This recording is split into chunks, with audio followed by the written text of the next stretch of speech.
امت کے بڑے علماء ہیں، ان سے آپ پوچھ لیجئے، سب کی رائے ان تینوں کے بارے میں یہی ہے کہ ان کی گفتگو جاہلوں کے لیے عالمانہ ہے، لیکن عالموں کی نظر میں ان تینوں کی گفتگو بالکل جاہلانہ ہے۔ یہ تینوں جو ہے نا پرلے درجے کے جاہل ہیں، لیکن جو علم سے نسبت نہیں رکھتا، جس نے علم پڑھا نہیں، جس نے تفسیر، اصول تفسیر، حدیث، اصول حدیث، فقہ، اصول فقہ کچھ بھی نہیں پڑھا، وہ تو ان کی باتوں سے اسی لیے متاثر ہوتا ہے کہ وہ کچھ جانتا نہیں۔ اس کو آپ اس مثال سے سمجھیے کہ ایک شخص ہے جو عربی زبان بالکل نہیں جانتا، اس کے سامنے ایک شخص آتا ہے اور اس نے عربی کے کچھ الفاظ یاد کیے ہوئے ہیں، وہ بھی غلط بولتا ہے، غلط سلط بولتا ہے، لیکن وہ کیونکہ عربی نہیں جانتا سننے والا، تو وہ کہتا ہے واہ کیا اس شخص کو عربی زبان پر عبور ہے، جبکہ عربی جاننے والا سن کر کیا کہہ رہا ہے؟ عربی جاننے والا سن کر یہ کہتا ہے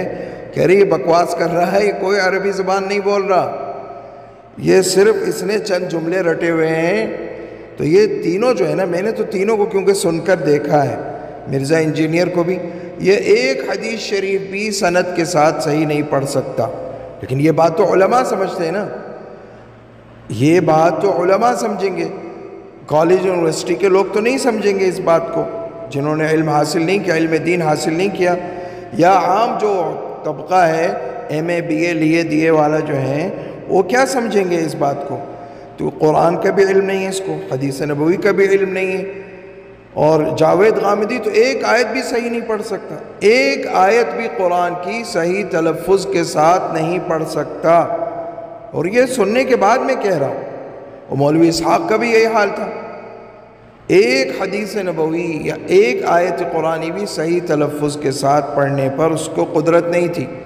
تو پہلی چیز جو ہے دین کی وہ کہ قرآن پاک صحیح پڑھ سکے، سب سے پہلی چیز ہے یتلو علیہم آیاتہ، قرآن نے فرمایا۔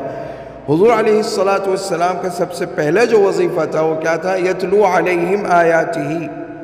تو جب آیات کی تلاوت ہی درست نہ کر سکے، باقی باتیں تو آپ چھوڑ دیجئے، تو انتہائی جاہلانہ، اور ان تینوں کا حال یہ ہے کہ امت کے متفق علیہ عقائد جو امت کے ہیں ان کے خلاف یہ لوگ بولتے ہیں، اور بعض بڑے صحابہ کرام پر طنز کرتے ہیں، تشنیع کرتے ہیں، اس کو ریسرچ کا نام دیتے ہیں۔ تو اللہ سبحانہ وتعالی قیامت کے دن جب پوچھے گا کہ تو میرے نبی کے صحابہ بھی تحقیق کر رہا تھا، تو نے اپنی تحقیق کیوں نہ کی؟ تو نے اپنے بارے میں کیوں تحقیق نہ کی کہ تو کون ہے، اور تو ایمان پر قائم بھی ہے یا نہیں؟ اپنی موت کی فکر نہیں، اپنے ایمان کی فکر نہیں،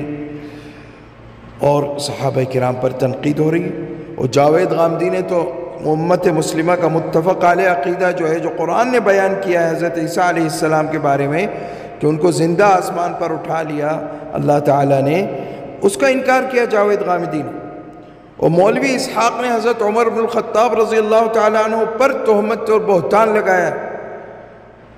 اور وہ کیسے کیسے بہتان لگائیں وہ تو بیان کرنے کو بھی، یعنی زبان پر لانے کی بھی ہمت نہیں ہوتی۔ اور مرزا انجینئر جو ہے، اس نے بڑے بڑے بزرگوں پر تہمت لگائی ہے کہ وہ اپنے نام کے کلمے پڑھواتے تھے، جبکہ سب جانتے ہیں کہ وہ سب بزرگ ختم نبوت پر پختہ ایمان رکھنے والے تھے، لیکن یہ جان بوجھ کے صرف اور صرف کیونکہ یہ باتیں کرے گا تو اس کا کلپ وائرل کیسے ہوگا؟ اگر نہیں کرے گا یہ باتیں، جھوٹی باتیں، گمراہانہ باتیں،